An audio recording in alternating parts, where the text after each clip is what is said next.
Sebanyak 21 siswa SDN 01 Gedong dilaporkan mengalami mual, muntah, dan pusing setelah menyantap menu MBG pada Selasa, 30 September 2025, pagi. Kepala Dinas Ketahanan Pangan, Kelautan dan Pertanian, KPKP, Provinsi DKI Jakarta Hasudungan Sidabalok mengatakan pihaknya berencana menyiapkan pelatihan khusus bagi petugas di Satuan Pelayanan Pemenuhan Gizi, SPPG, agar lebih disiplin menjalankan standar operasional prosedur, SOP.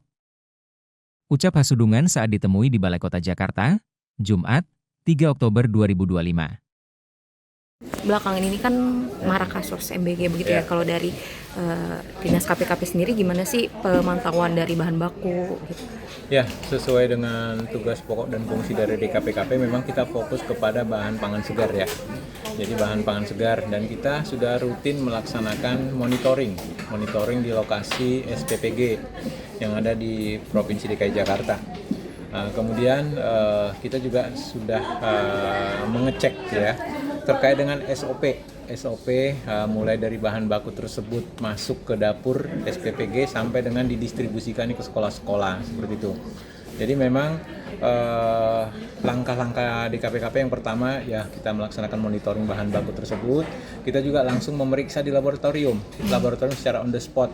Apakah bahan baku pangan untuk makan bergizi gratis tersebut itu aman dari cemaran mikroba, ya, kemudian juga dari formalin, kemudian juga masih layak atau masih segar nggak, seperti ada busuk, ada indikasi busuk atau tidak. Kemudian itu karena kita sudah melaksanakan monitoring setelah ada kejadian kasus di Pasar Rebo, kita berencana juga nanti akan memberikan pelatihan khusus kepada para petugas tersebut untuk melaksanakan SOP. Sebenarnya kalau SOP sudah ada dari BGN, sudah jelas, tetapi ketika kita melakukan monitoring ternyata SOP tersebut kurang dilaksanakan dengan baik, seperti itu. Jadi nanti kita akan bikin checklist dan kita akan koordinasi dan kolaborasi dengan Dinas Kesehatan, kemudian untuk prosesnya, kemudian juga dengan Dinas Pendidikan.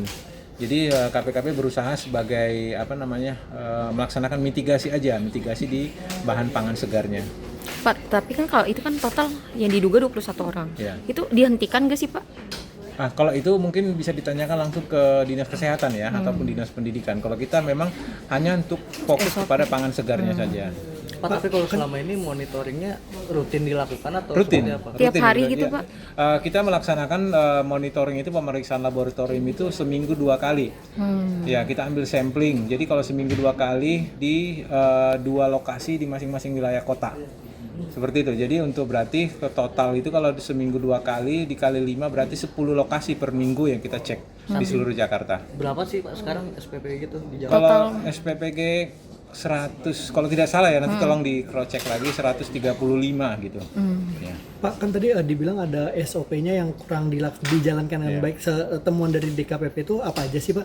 Yang Dan di berapa gitu, SPPG gitu Pak? Ya, jadi sebenarnya kan ada namanya titik kritis pangan itu ya, titik kritis pangan. Jadi bukan hanya berfokus kepada pengolahan. Kadang-kadang udah selesai diolah ya, untuk mendistribusikan itu sebenarnya untuk suhu ruang itu maksimal kan 4 jam.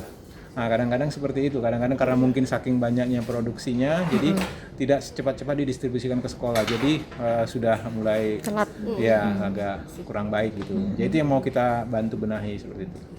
Tapi udah koordinasi dengan BGN juga, dengan Kemenkes juga kan kemarin pengen bikin checklist juga tuh Pak katanya untuk SOP SPPG ini. Udah ada koordinasi dengan pusat? Belum, itu baru inisiatif dari kita sih sebenarnya. Tapi sebenarnya dari KPKP juga sudah melaksanakan pelatihan sebelum MBG ini dilaksanakan. Jadi petugas-petugas di SPPG itu sudah kita latih sebenarnya khusus untuk mengolah pangan asal hewannya, teknisnya secara higienis sanitasi.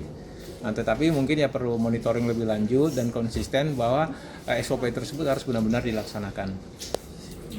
Oke, baik Pak Kadis. Jangan lupa subscribe ya.